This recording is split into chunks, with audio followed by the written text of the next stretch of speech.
And welcome to another very special episode of The Breakdown, X's and O's. And we're not talking hugs and kisses, ladies and gentlemen. The man to my right, the man y'all came to see is the 5-year NFL vet, the ex-NFL DB, the man, the myth, the legend, Mr. Nate Ness. Now, Nate, I see that there is a little bit of change of scenery, and it's not the change of scenery we saw before where you were at, your pop's house, your parents' house. What's going on? I moved today, so I've been moving all day today. And you still had time to get on the breakdown. That's commitment. That's commitment. That is commitment. Commitment to greatness, yes. How far away did you move from your I previous would house? say not even a mile, about a mile, give or take. And it's like a lot bigger. A lot like bigger. What are we looking at? You want to go? Okay. Oh, yeah. Yeah, show me. Let's see. So we're in the living room. I can see a flat screen TV going right there. Yeah, so that's my sofa. Watching football on Sunday night or Sunday mornings and nights. I'm gonna mount it tonight. This is all of the stuff that still needs to get taken care of. My bedroom. That's going in. I gotta still do some things in here. My closet is a mess, so please forgive me. But here's my closet. Dang, you got a shoe collection. I still gotta do a little cleaning there. It's been a day. It looks like it. Still got, furniture that have to get moved. So it has been a day. On top of that, this is my laundry area. We just getting the whole tour now. Yeah, you just got to get a whole tour. It's funny because I'm actually doing some laundry right now. I'm doing laundry right now, for this evening, so I can have a comfortable bed to sleep in. Yeah, it's been an eventful day. I hope, please, you guys forgive me. Please forgive me. This man is really doing laundry. Like I'm really doing laundry on our show. Like I'm really doing laundry, so you guys, please forgive me. Please don't make fun of me too much. He's got a new crib. I hope he's got a little place for me to stay when I come up to Atlanta. I got a place for you, baby. I got a place for you. Fine. Gotta get the household taken care of so I can sleep comfortably because this first night is always a tricky. I'm trying to unpack everything. And, you blew off a spring football game because you were moving, Rob says. Yes. You know what, Robbie's gonna give me crap right now because I had told him, and he sent me a picture from the Georgia spring football game. Oh. Robbie was just having so much fun. That was today? No, that was Saturday. Oh, okay, because ours is Saturday at 1. Yeah. Tanner and I are going to go to it. But, hold on. Yeah. So thank you. Thank you guys. Please forgive me for just again, I'm pretty much going all the moving parts right now.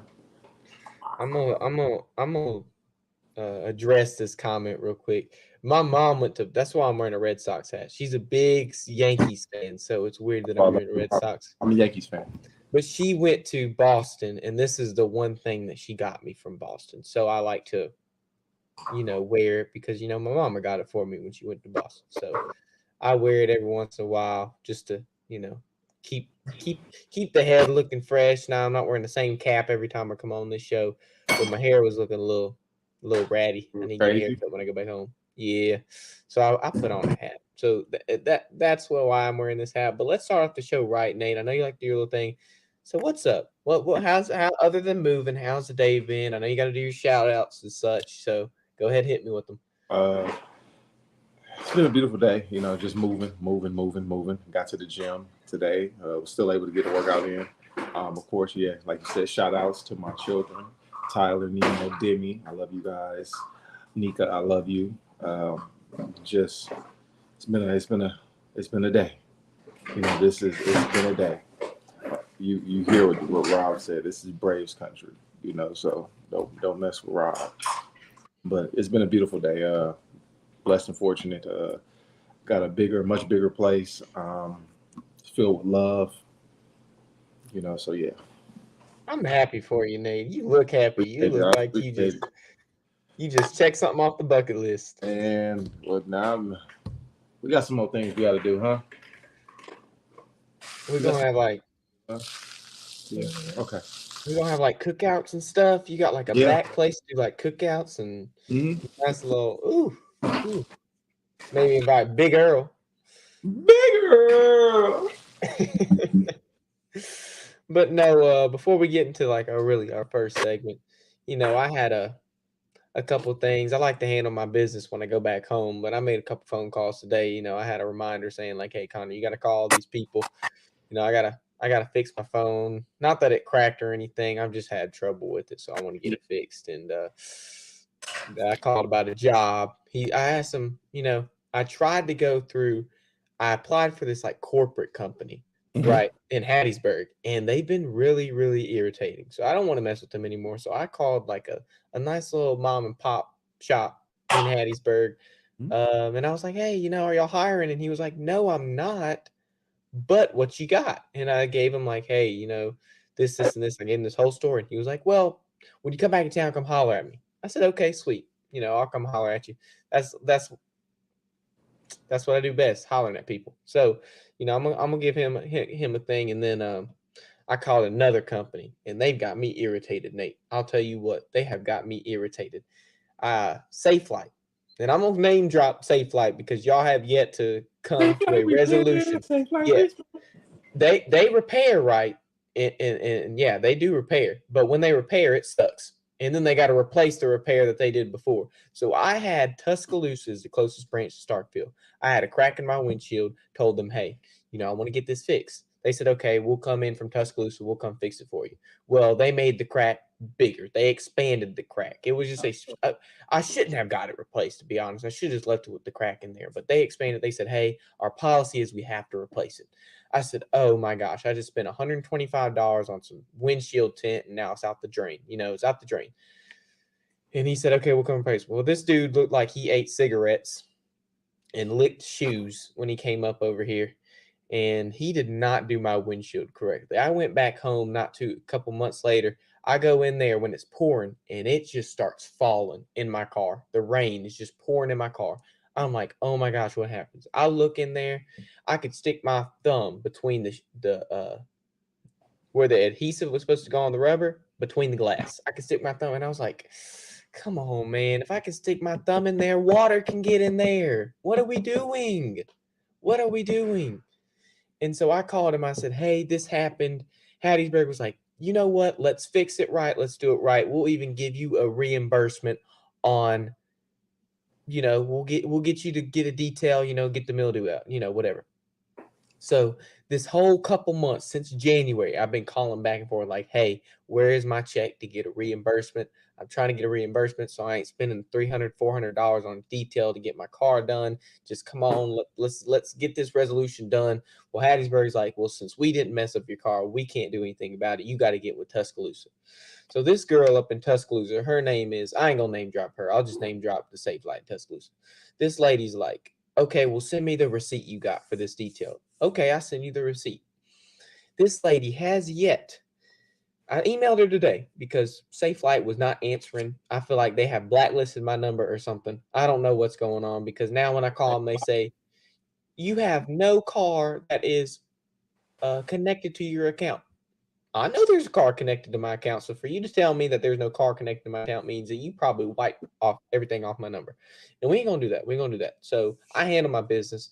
And hopefully this lady emails me back, or I can call them and be like, hey, this happened and y'all are ignoring me. I probably called you about 10 times in the last several months. Come on now.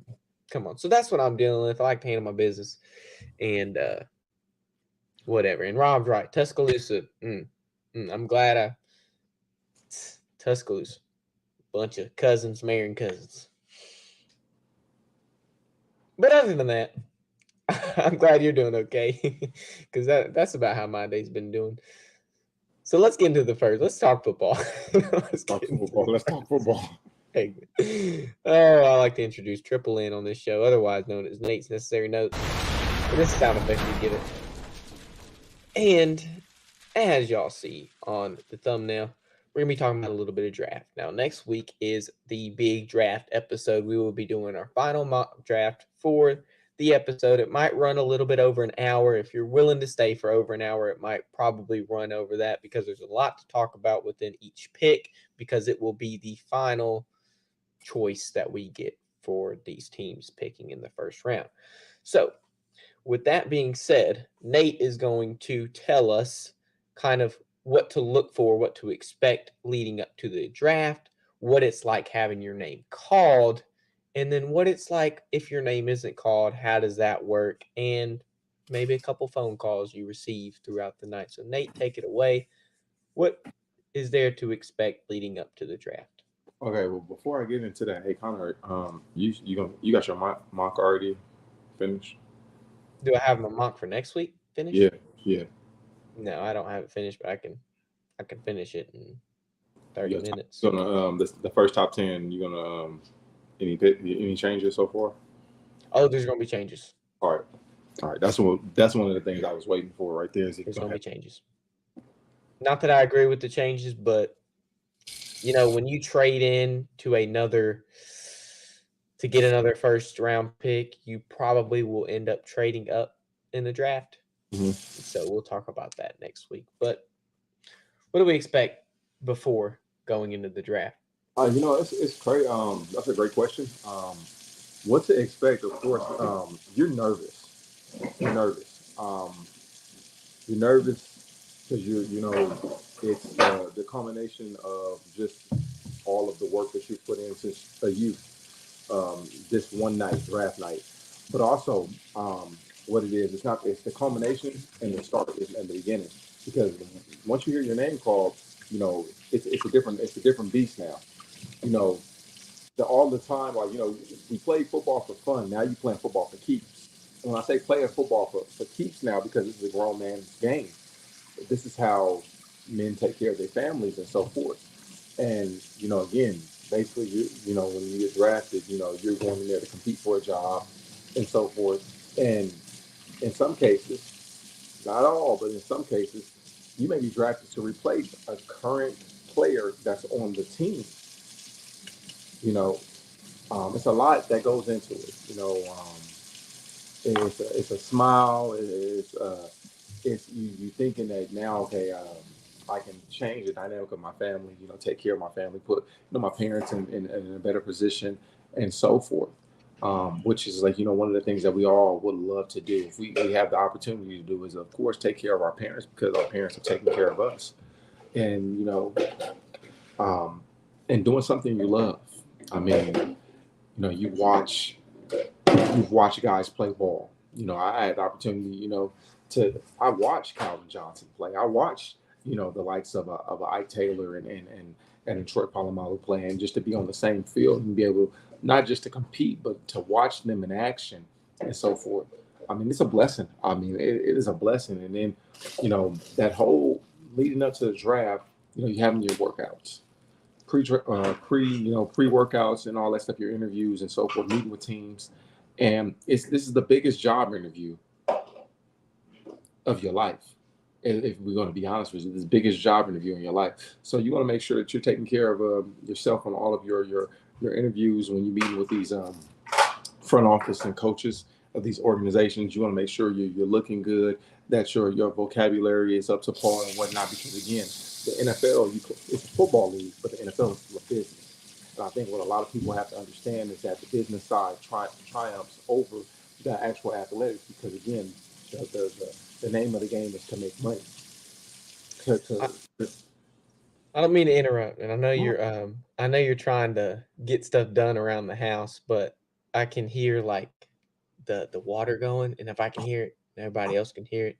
So no, this is probably the only place you got right now to do the show, and I'm not asking to not get stuff done, but I don't want it to be annoying for the viewers. But I'm glad you said interview. Now, do you know exactly what a bad interview can do to somebody who is expected Yeah, to be hired yeah, in the draft? yeah. What can a It bad can, interview do to it someone? can drop them off a team's draft board. Now, I wish I had one of these days. We gonna get into one of these NFL clubs and what I play for, and we can go in there and look in the draft room. Now, your draft room, you have like where you're at. The players that you want, like who are the guys that you really want that can actually oh,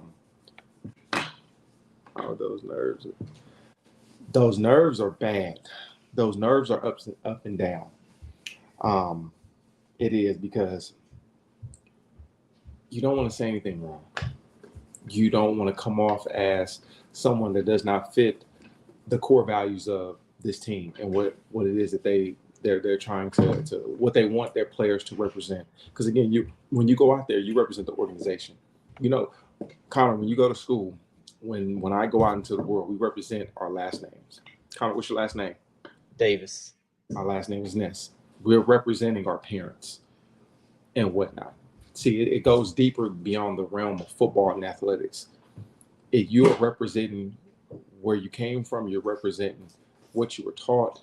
Again, so you want to make sure you look good. You want to make sure that you can properly, articulate yourself, and you want to make sure that again, you don't say anything that's going to be very detrimental to your draft stock, because you can say something and you can go from a first round draft pick to easily a second round draft pick. And that has happened in so many different instances and cases where players were, for instance, predicted to go top 10 and fail to like 19 or 20. You know what I'm saying? Again, because interviews weren't all that good. And the one thing about the NFL is these GMs, they all talk. These coaches, they talk. So you want to make sure you give off the right impression. You want to make sure you give off the right impression that's going to be appealing to the team, but also appealing to your character, because character triumphs athletic ability. I'm gonna say So that again. Character triumphs athletic ability. so kind of walk us through your experience, Nate, because I actually have never heard this yet. What were you expecting on that night, and walk us through the steps, exactly what happened, like when you got Okay. your calls, whatever. I want to hear it because I haven't heard it before and it's interesting to me. Just let me know what happened.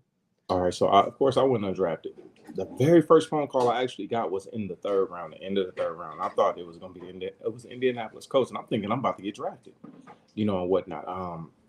You know, they went into a different direction. If I'm not mistaken, they drafted there was a lineman from Clemson. He and failed. He was a early second round, late first round draft pick, or excuse This is me, 2009 NFL draft. yeah. I want to say, was it a D tackle? Who you got it? You pulled it up? You said he failed at what pick did he Was fall it? to? I think it was a D tackle that was drafted, because I got the phone call. I was in Phoenix, Arizona, and I got the phone call, and I'm thinking, oh man, I'm about to be an Indianapolis Colt. But they went in a different Oh, direction. Who was here's the that? D tackle from Clemson called Dallas, named Daryl Scott. Is that What him? what round was he drafted in? He went to the Rams in the early fourth. No, If that's who Colts. you're talking about. Colts. Who went to Who was the coach? Who did the Colts draft in the third round? in the third round? They Yeah, drafted Gerard Powers, cornerback out of Auburn. that's Auburn. Was it the third? Yeah. Let me see the fourth round. Give me the fourth round then. The fourth round was Austin Collie, a wide receiver out Wide of receiver. BYU.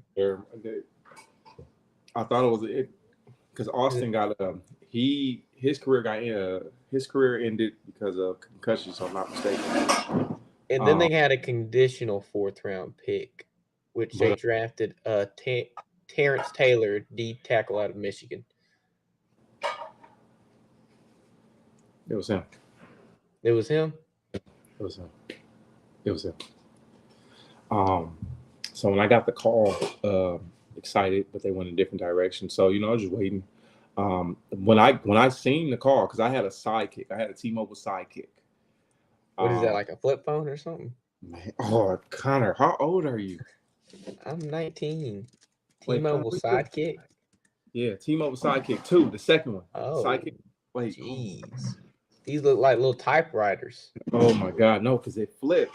So it was a phone, but then you could flip and text. They look like typewriters. That's what they look like. But yeah, then when I seen like the rounds were going by, again, I'm like, man. So I got depressed and I got sad because it was just like, my hopes had gotten up, and it was just like, oh man. So the seventh round came and I figured I was going to be a priority free agent. So teams start calling. The draft wasn't even over with yet. Oh yeah, that's it. It might have been but that's the first one. It's sidekick 2. That's what I pulled up. Sidekick 2. Our sidekick was it 3? But okay. I'm sorry, we're getting sidetracked. Teams start calling. Huh? I said teams start calling. They calling you. They start calling, looking for their priority free agents. Our very first team priority free agent was the Cleveland Browns, Eric Mangini, and I got a call from Eric Mangini himself. It wasn't from one of their scouts. It wasn't from the GM. It was Coach Mangini himself. That's a head coach. Yeah. He Coach Mangini. He had coached with the Patriots for a good deal. He was their DB coach. Went to the Jets. Was the Jets head coach when Brett Favre was the quarterback there. And then went to the Cleveland Browns. And I got a phone call from him, and we talked. Mind you, it was an emotional moment at that. It was emotional for me because I fell out of the draft. I thought I was going to get picked. I had a great pro day. Put out some good numbers. Went on a couple of pre-draft visits. So in my mind, when they bring somebody in for a pre-draft visit, you're on the draft board. You're one of like the 30 or 40, 50 players that they have on the draft board and whatnot. So I'm, in the back of my mind, I'm like, oh yeah, I'm getting drafted. I had went on 4 pre-draft NFL pre-draft visits. And it's funny because every pre-draft visit I went on, I made a good friend. His name was Don Carey. We went on 3 and we went on 3 together, like back to back to back. I went to Seattle, Cincinnati, and New England. We went all 3 of them. Me and Don were on the same flight, and it's funny because our rooms were right next to each other. Don gets drafted by the Cleveland Browns. That's where I went. But it was an emotional wreck for me because I was embarrassed.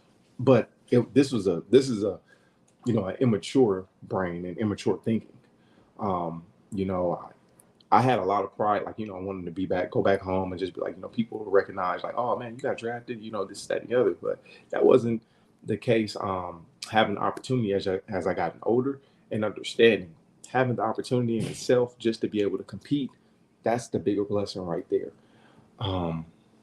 And after the draft, flew out there the next day for a rookie minicamp. Now, again, the CBA has changed a bit and whatnot, because normally you have the rookie minicamp right after the draft.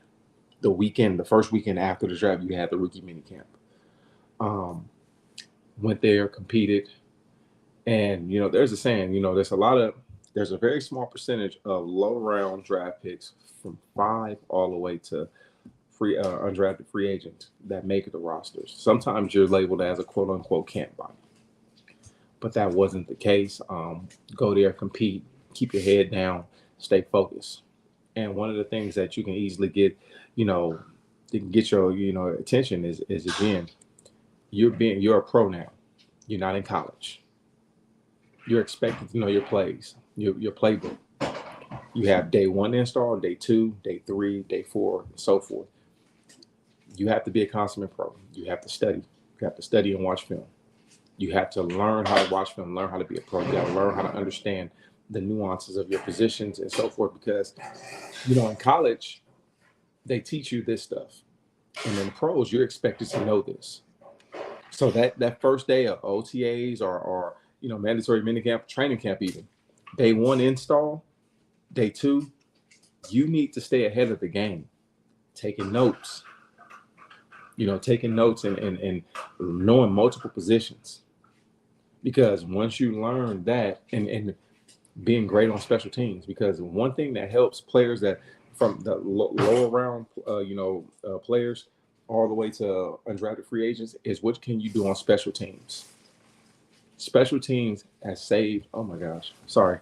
Special teams has saved, players' careers and whatnot, at giving them careers because again, not a lot of people want to go down and or field a kickoff, field a punt return, and so forth. So again, what can you do defensively, offensively? Can you learn multiple positions and be a student of the game? Do you practice hard? Are you reliable? Can they trust you? What can you do on special teams? And how, like again, your character, your demeanor. Again, I can't stress that enough. I've been on a team with guys that were so athletically gifted, but their character didn't measure up with the athletic talents that they have, and therefore, if that does not fit, it's easy to replace you. They'll get somebody else in there. You got to stay. You got to be punctual.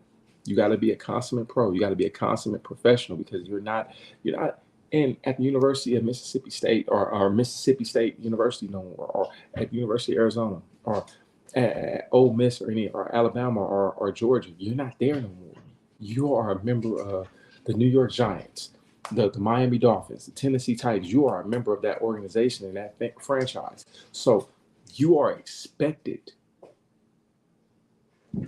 to know your plays. You're expected to conduct yourself to conduct yourself at a high level, to walk with character, accountability, integrity. You're expected to do all those things and some. I appreciate that insight because I hadn't heard that before, and It's it's interesting to see what it's it's like on draft night. it's a misconception. I mean, there's a smile because you get your name called, whether it's the first round or the seventh round.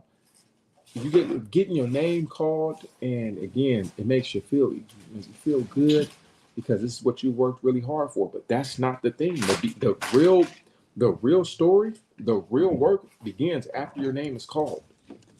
That's the Well, thing. Real work begins after your name is called. I mean, I've never been in that position, right? Other than like it'd be cool to be in that position. Like, oh, Yeah. we're drafting so and so out of Mississippi State University. When I hear that, it's like, oh, cool. Somebody from state just got drafted. But I kind of want to change directions. We talked a little about NFL. We've talked a lot about college football during these past shows, but there's something that we have not touched before, and that is the new edition of spring football. And so what's interesting to me is now we really have football all year round. And we already have, we talk about the off season a lot. And sorry, trying to reply to a comment.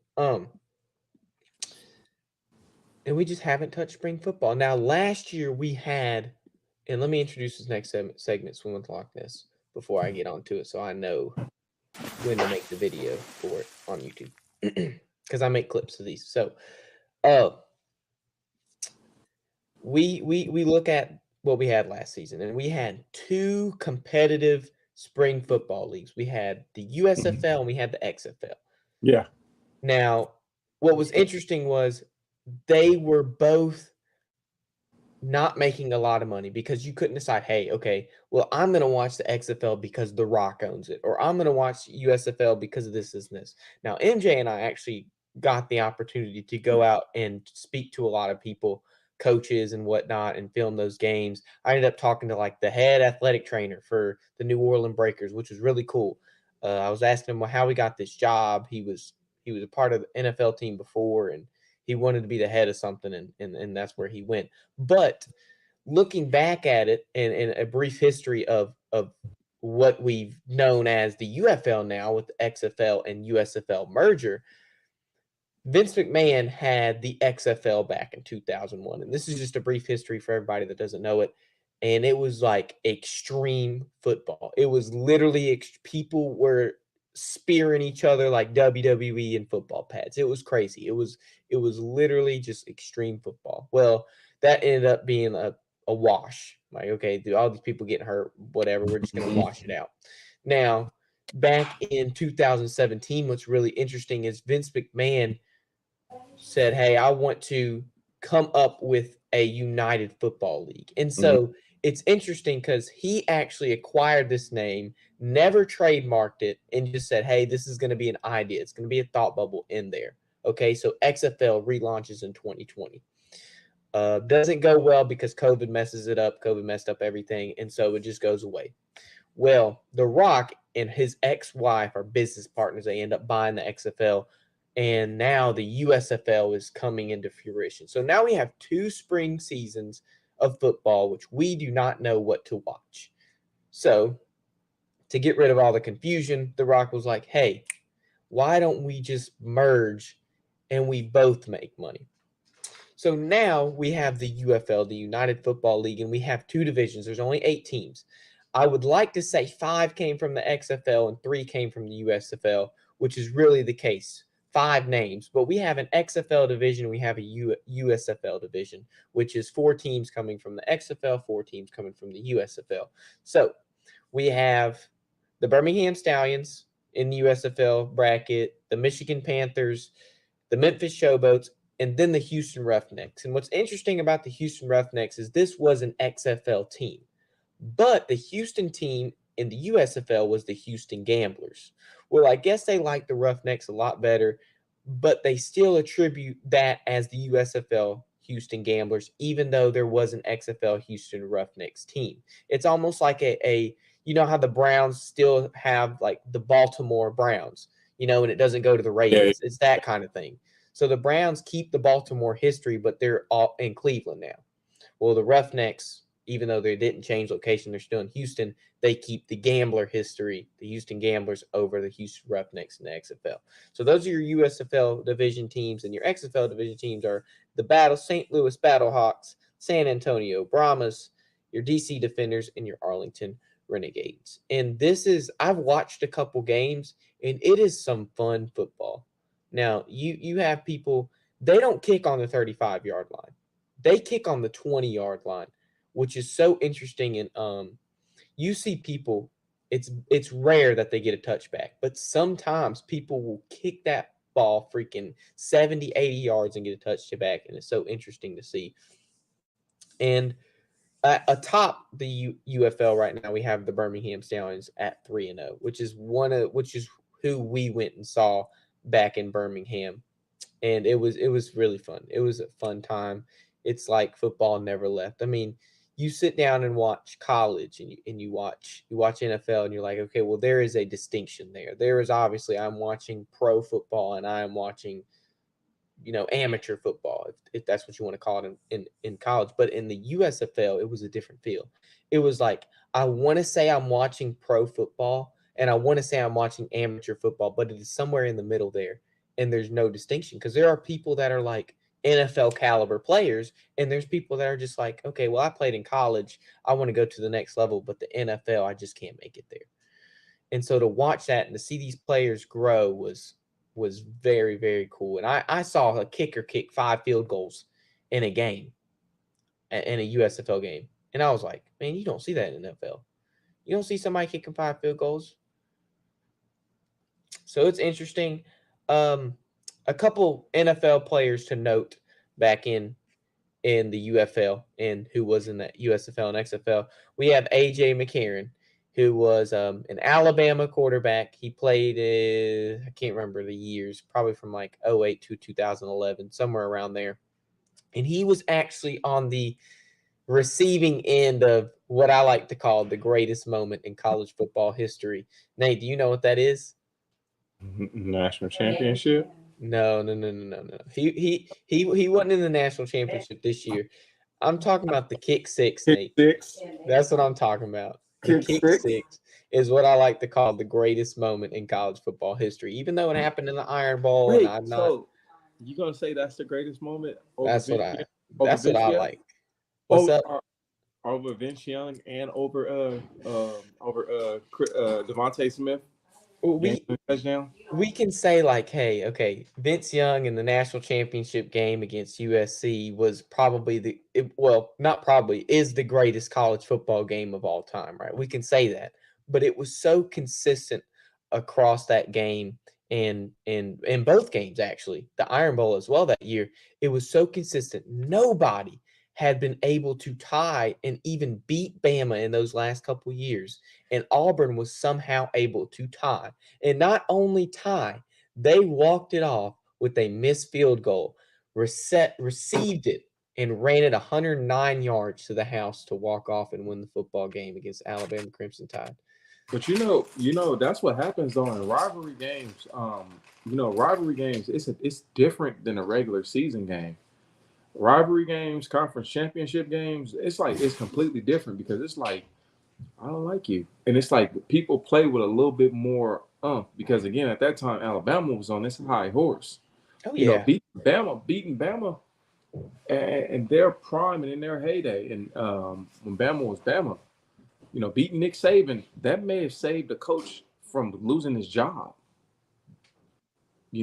That's how it was. Like again, and this is me talking to guys that have played in prestigious schools and whatnot. I remember one of my teammates, Jake Long, had told me something in regards to beating Ohio State from Michigan. He's like, man, you can lose every game that year, but if you beat Michigan or beat Ohio State, it's a good season. And at that time, Bama was Bama. Anybody knocking off Bama, yeah. it was. I mean, this was before NIL and all that stuff, and you can say, Yeah. oh, This is Nick when Saban football was retired because pure. of NIL because Look, he this is couldn't play the game anymore like he used to, where he could just give players this, that, and the other.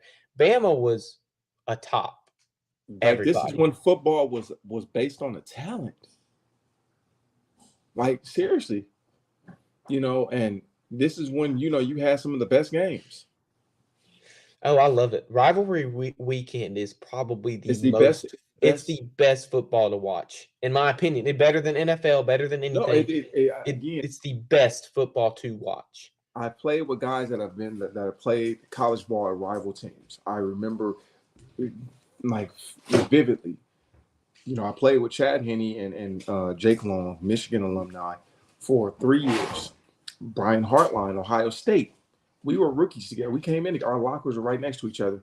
When I say, and these were three offensive players, a quarterback, offensive lineman, and a receiver.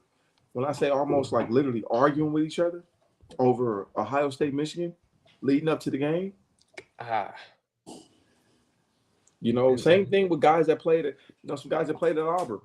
Ronnie Brown played with Ronnie Brown and Carlos Dansby, and some guys that went to Bama, and it was just like, it was like, oh, y'all really about to fight, right? Wait a minute, hold on, y'all about to fight. Like, there's no, I love being a former NFL player and being a former collegiate athlete. I love it. There is no atmosphere like a college atmosphere when it comes to rivalry week. There is no atmosphere. when people sit here and tell me like, "Oh, NFL's better than college," I look at him and it makes me wonder, like, you really, and to say this is kind of, putting him down, but you really don't know football. No, you You don't. really don't know if you're gonna sit here, and maybe now you can make the argument because of NIL, but back then you're gonna sit here No, and tell me NFL? No, college it, football it was and arguably still is the most competitive sport out there. one game that I always enjoy watching, and this was in the early 2000s. Well, no, 2000s was at the height of it. Pittsburgh versus Baltimore Ravens. Troy Polamalu, Ike Taylor, Ryan Clark, James Harrison on defense, Ray Lewis, Ed Reed, Terrell Suggs on the Baltimore defense, Big Ben on offense, Hines Ward, Mr. Crackback himself, Joe Flacco. That was the closest thing because it was a heated rivalry. It was about the win and the loss. It was about winning the game. It was so much about bragging rights though.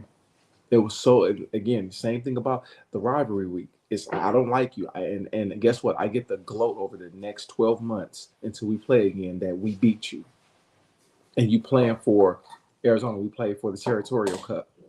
My pride. It was my pride and joy to knock off Arizona State at their home. It was my pride and joy. Oh man, That's always a good feeling. yeah, But it is. Nate, it's also just a really, really good feeling to have. Good car insurance. Yeah, when you have some really good car insurance. Here's to the grown-ups. Your car is now your office, stage, nursery. Shh, sorry. Erie Insurance offers products that lots of other companies don't. That's a big deal, and it's a good deal, too. And with Erie, you get your own independent agent, not a giant corporate call center or some online robot. You meet with a real person, like this. Your local Erie agent is Building Block Insurance Group. Get a quote today at 704-464-4544. Erie Insurance.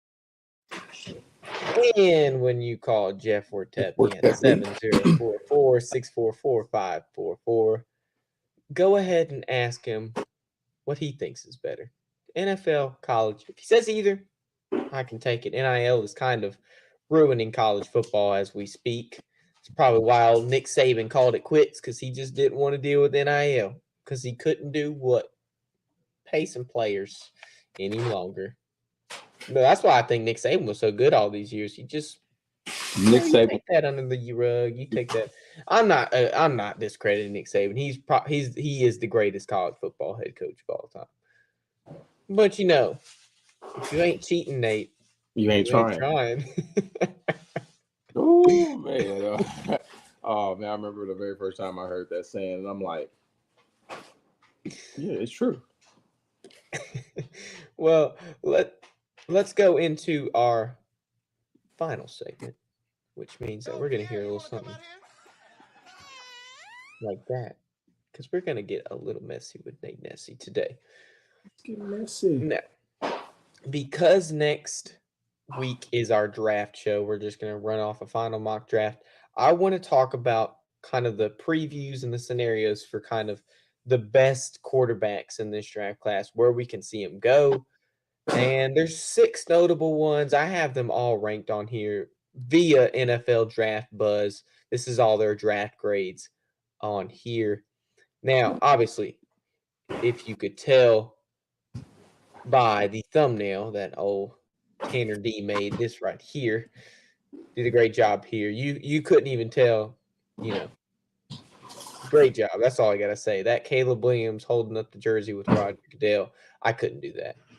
That hasn't happened yet, and he just edited that to look like that. So it amazes me on what he can do and his abilities with his editing and such. But we take a look at what NFL Draft Buzz has as their number one quarterback and what everybody has on their number one quarterback. And we look at Caleb Williams, and he probably and will maybe go number one of the Chicago Bears. Mm-hmm. Whether or not I think he's the best quarterback in this draft class, We're not gonna get into. We're not going to go into that. Now, he probably will go number 1 overall. And we'll set that in stone and say, hey, Caleb Williams is going number 1 overall. So where does that leave the next quarterbacks to fall? I'm a big fan of Jaden Daniels. I know you are too. We talked a lot of Jaden Daniels before he won that Heisman, said, hey, this is going to be our Heisman winner for this year. He ended up being the Heisman winner that You know year. what's crazy? If I can cut you off, and I'm sorry, you've been talking about Jaden Daniels since week like 4 or 5. Oh, it was season. It was early. It was real early. Literally, like you were on it. I have to give you your kudos on that one. That was no, I have to give you that. You know, for you to you've been on that wagon again. You've been on that train for a while, and again, it's paid off because he's a special talent. Oh yeah. It's like I saw him, and of course I watched a lot of SEC football because State's playing an SEC team 8 weeks out the 12 or 9 weeks out the 12, however it adds up.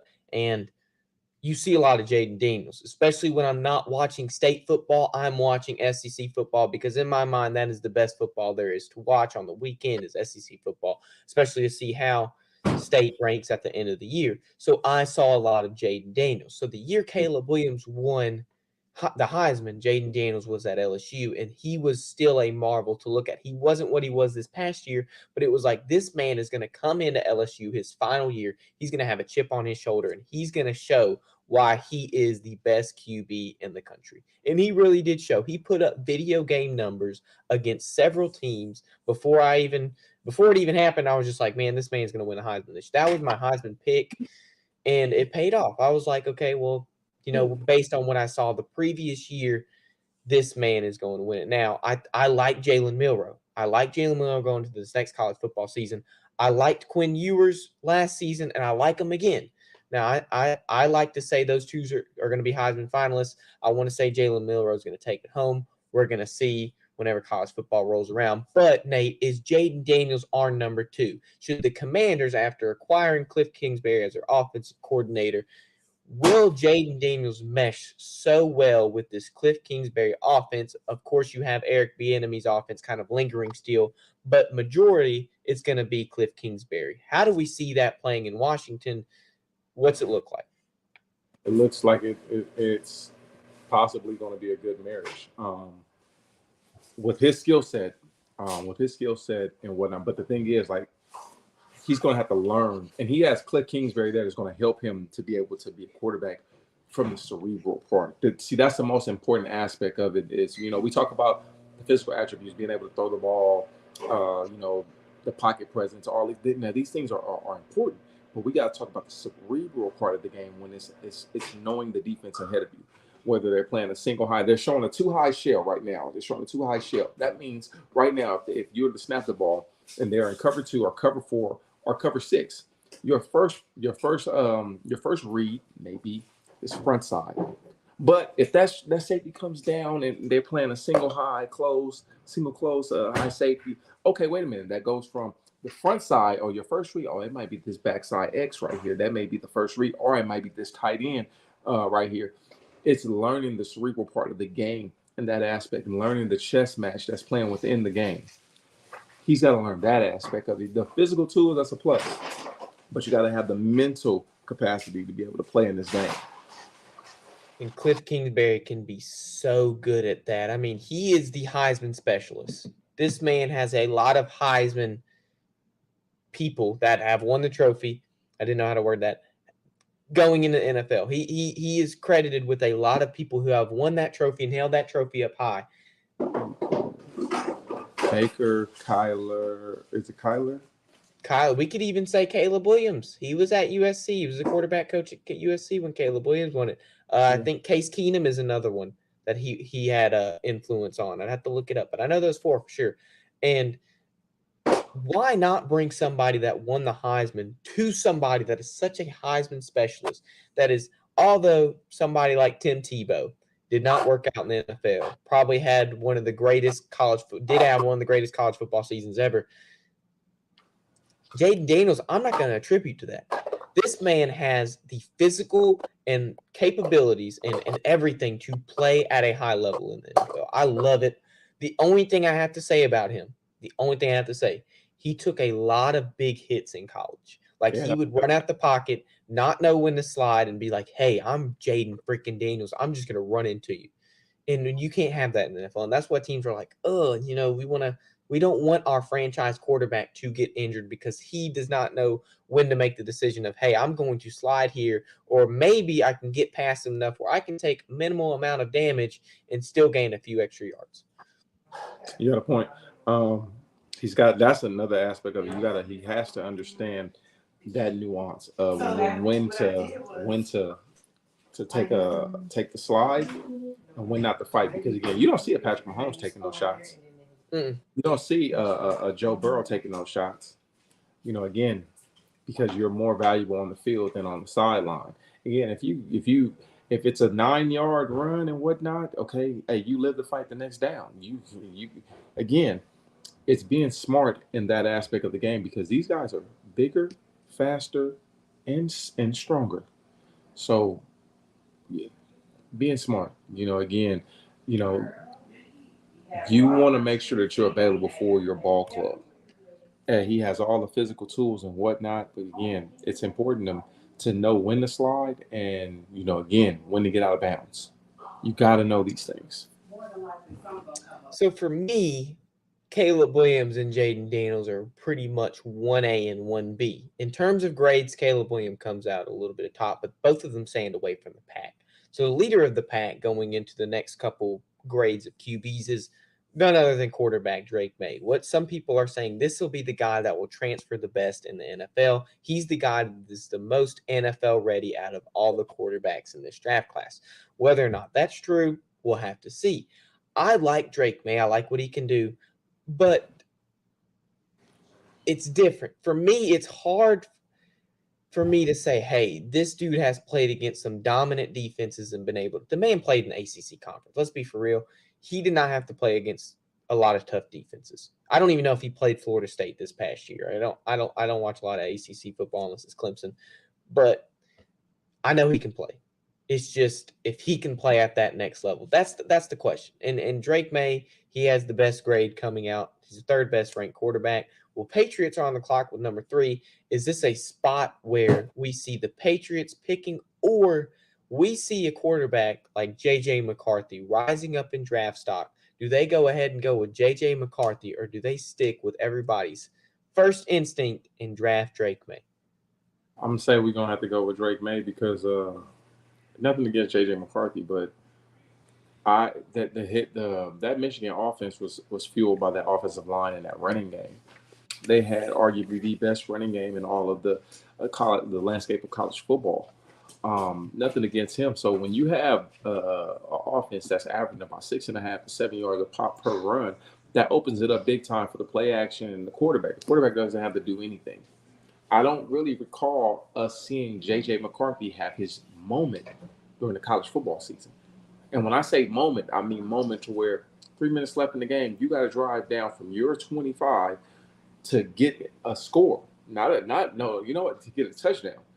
I don't recall him having to have that moment because the Michigan, team offense, again, a team was so good. And I cannot blame him because the team is so good because, again, team success over individual success.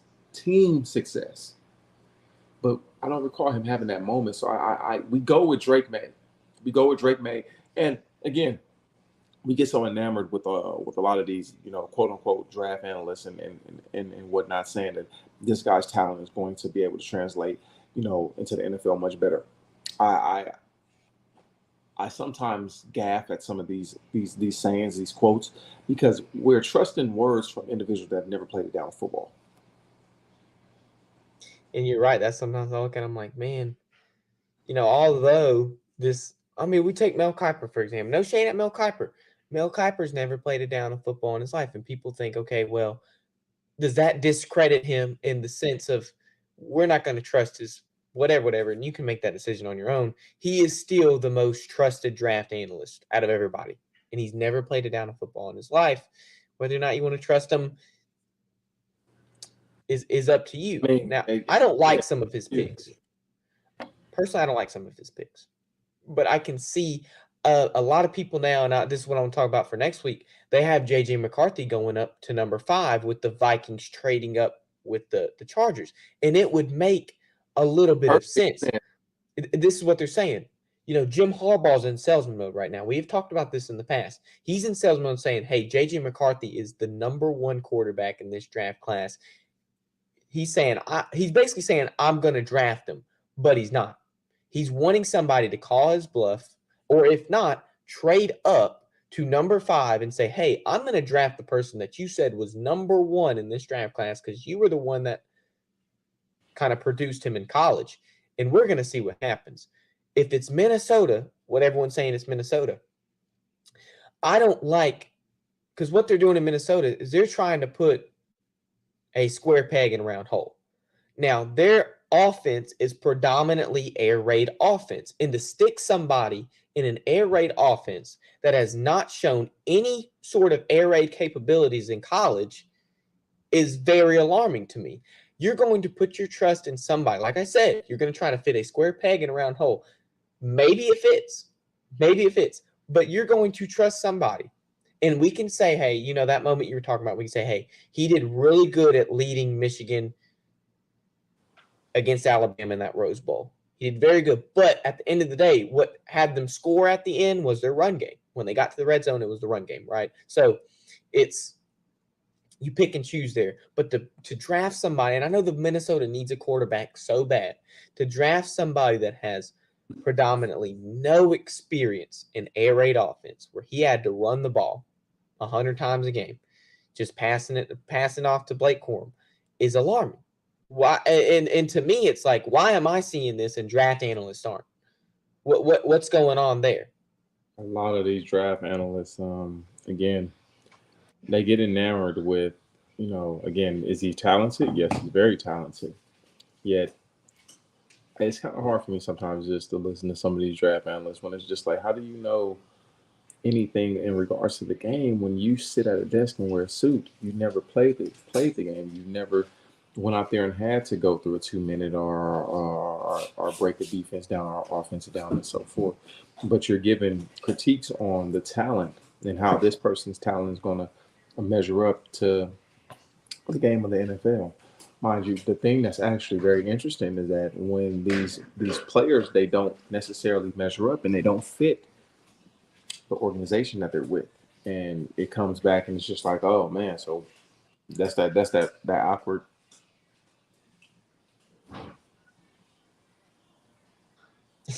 Oh, I mean, again, J.J. McCarthy, Minnesota's going to be they're desperate because number one, they got to try to keep Justin Jefferson. They're going to try to keep Justin, and if they don't, they got to try to get something for him. Minnesota is either going to try to get a first-round draft pick for him, if they're going to trade it, because they're not just going to let him go, and they're going to try to find a quarterback that can come in and just, again, I'm not saying be what Kirk Cousins was, but that can actually, he can develop a relationship and a rapport with, and be his dominant self. I don't see that from J.J. McCarthy. I'm sorry, I don't. I don't either. And that's interesting is like you have somebody who is arguably your best player on that football team. Arguably. And I would go to say he is the best player on that Minnesota Vikings football team now that their quarterback's gone. What's interesting to me is they might have all this draft capital to trade up and draft a quarterback. But in my mind, there's something also telling me like, hey, we can get all this draft capital to draft this quarterback. But we have somebody who is highly desirable in the NFL that can give us more draft capital if we let him go. Now, Justin Jefferson is on his last, I think he's on his 5th year, his player option. I might be mistaken there. Rob, can you check it out for me if I'm wrong? I think he's either on his 4th year of his rookie deal or they have him on his 5th year this next coming season. I can't remember. But regardless, you are still able to trade that person. Now, if you get J.J. McCarthy and Jay Jettas goes, hey, I'm not okay with this. I don't want to play for somebody who has no experience in air raid offense, and that's what we like to run, which is why I had 1,800 yards one season and 1,600 yards one season. I don't want to play here anymore. Well, all that draft capital you just used to trade up and draft J.J. McCarthy, you just acquire more by trading Jay Jettas away. And that's a possibility I could see Minnesota doing in this draft. But it all goes up to, hey, if my best player's unhappy, he's unhappy, and there's not really much I can do about it because we just let the best chance of keeping him walk out the door and go to Atlanta. But you can't play like that. You cannot. No. You cannot play. He is a Now we talked a lot about generational talent. We talked a lot about generational talent. Justin Jefferson, generational talent at the wide receiver position. You don't get him like him that can run every route. He's in the last year of his 5. Yep, he's in the perfect 5th year. That's perfect. So basically, they're going to have to get a deal done this year, or try to get it. Or there's going to be a franchise tag. Franchise tag. I don't know if he shows up. And at this point, you're going to want to try to get something for him. You got to. He's on his last year. You don't come up with the contract. You got 8 weeks when the season starts to go ahead and trade him. And if 8 weeks pass, that's it. You don't have another shot because he's on his last year. You're not going. I mean, he's not going to have them friend. But people tag, you know, that's why guys they don't report to training camp. They will sit out of training camp because that franchise tag. What it is that it's you get the top 3 of you get in between the top 3 salaries of your position. But it's not like it's guaranteed money. But again, it doesn't have the bonuses included and whatnot. There's no security, as you can say, in that deal. So that's why guys sit out, and whatnot, and they hold out. But again, you don't play with fire because you're gonna get burned.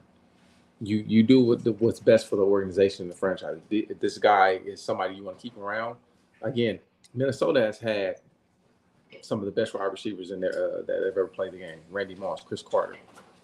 You know what? Stephon Diggs was there. And again, you have arguably a generational talent in Justin Jefferson, and you got to do something to keep him. Or if you can't keep him, you got to get something for him.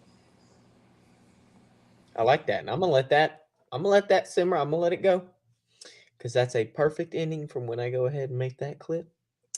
So let's go ahead and end this show off right. I appreciate everybody watching this far. It's been nice. I would love to talk about football for another hour with Nate, but we'll do some next week. We'll have a little bit longer episodes. So let me go ahead and channel our inner Ricky Williams. We need that on a t-shirt. Yeah. Yeah. Go ahead and set the tone. Set the tone, Connor. Okay. Well, let me something different. Okay, well, let me introduce first. This is new week, new chapter, and the ball's in your court, Nate. Well, I'm gonna do something a little bit different. Connor's laughing because I said this before we got on. He did. I'm gonna say the word of the day, the scripture of the day, but I need Connor to lead us off in prayer. I need him to lead us to the water. We're gonna drink it. I'm gonna lead us to the water. Connor's gonna get us to drink it though. Connor did a damn fine job when we closed, and it was like felt in my spirit that if we gonna do this together, it can't just be me. We got to do this together. So I'm gonna read the word and scripture for the day, but you're gonna close us off in prayer, and you're gonna bring that fire that you had last week. Right. You're gonna bring that same fire that you had last week. So let's go and let's get that word up. All right, now it's from my favorite book in the Bible. This is actually the book of James. James 1 is my that's one of the very first scriptures I learned. But it says, my dear brothers, take note of this. Everyone quick to listen, slow to speak, slow to become angry. For man's anger does not bring about the righteous life, that God desires. And when I read that, and it simmered in my spirit. It's so true. Again, we talk so much about patience and perseverance and all these things that, this is a clear example of patience and perseverance. And again, we as humans, we have to humble ourselves. Sometimes the hardest thing that we can see something that we may not be entitled to wanting to hear or just deal with. But we gotta humble ourselves to know that, again, God created us to receive these words and again to use these words to build off them and to strengthen us inside and out. So we gotta continue to have the humility and the gratitude in our hearts day in and day out, and gotta continue to do the best that we can. Connor, close us out, baby. Come on. Oh, it's already? I'm going to pray. Okay, let me get my hat off. Don't look at my hair. Don't look at my hair. Don't look at my hair. It's ratty. I know. It's patted down. Whatever. Here, I'll fix it for you guys. Let me look at my mirror. Okay, I'm good. Let's close it out. I love it that you're saying, hey, it just can't be me. New week, new chapter. It's both of us, because we're both experiencing a new chapter in life, especially with you moving into a new house. This is your new chapter, Nate. And so because it's a new week and because it's a new chapter for you, I'm going to try to close it out right. So if you don't mind, I'm going to do my little Father, Son, Holy Spirit, and we're going to get into the pray. Dear Lord, I thank you for letting us come together today, and me and Nate just every Tuesday, and giving us the opportunity to just talk about football. And more importantly, just talk about you at the end of the night, because we always end it with you. Because when we end it with you, we start the week on the high note, and we end the week on the high note. And with Nate, I pray that with his new chapter in life, moving into this new house, that he can get everything squared away, and that there's nothing that's going to be any discrepancy in his life, Lord, that he can just go ahead and iron everything out that he needs to do, and the moving just goes smooth as planned. Hopefully one day I can come over there to Atlanta and visit his new house, and until that day comes, we're going to stay here on the computer and just sit down and pray with you, Lord.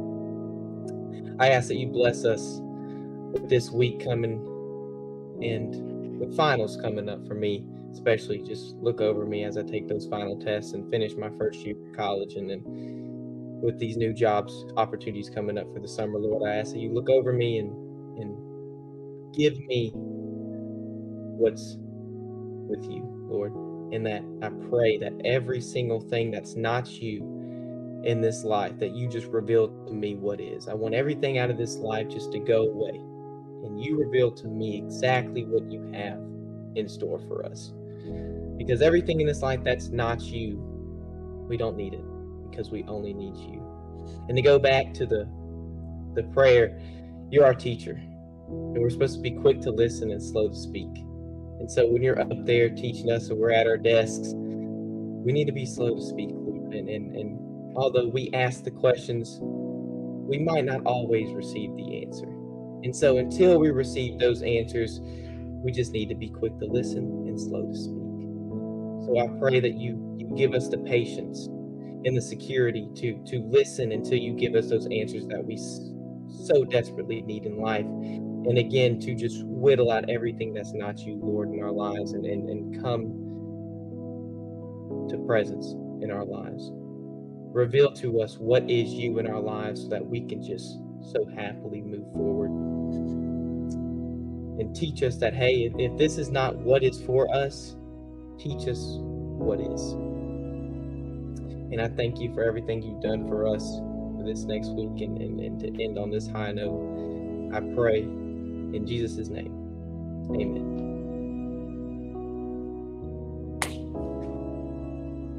Let me put my hat back on. Hold up for it. Okay, good.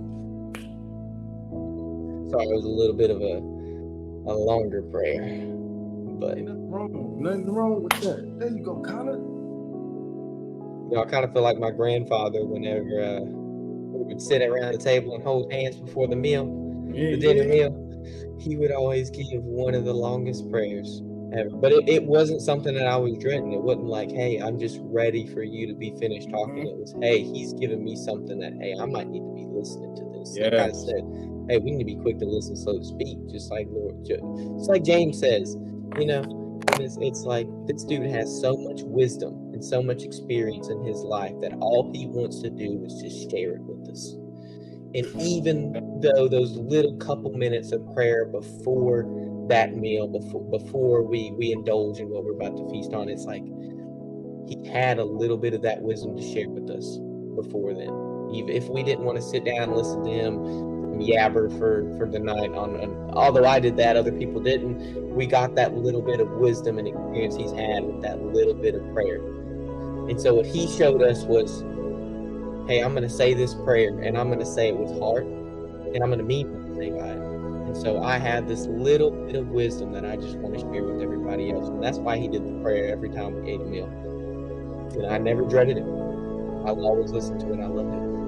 So I hope y'all kind of have that same patience with me whenever I do that prayer. And I'm glad that you're letting me do that. It makes me smile because I'm fortunate and thankful that you look at me and say, hey, I want this dude to end off the show for me. So thank you, Nate. But is there anything that you would like to say to end off the show? Thank you, everybody. Thank you guys for dealing with all of the chaos in the background. It's been a long day. We are getting situated, and thank you. Thank you, guys. Okay. But yeah, I love everybody. Love you guys, and thank you for tuning in. Yes, and we pray for you, Nate, and your new house, and Thank you. keep us posted. And to look forward to next week. What I like to say every week is, hey, the breakdown's not leaving you, so you shouldn't leave us either. We're gonna be here Tuesday night at 7 Central, 8 for Eastern time if you live around Nate, and we're gonna give you a very last mock draft episode, and stay tuned for that. It might be an hour and a half episode. Who knows how long it'll be, whatever we're talking about, because I'm gonna put some controversial picks in there. We might spend a little bit talking about them. So until then, it will be our last episode until the draft actually comes to fruition. So be on the lookout because we'll be here. And other than that, I'm Connor Davis, the co-host, and the man to my right is the man, the mythic legend, the 5-year NFL vet, Nate Ness. We'll holler at you next week. Goodbye.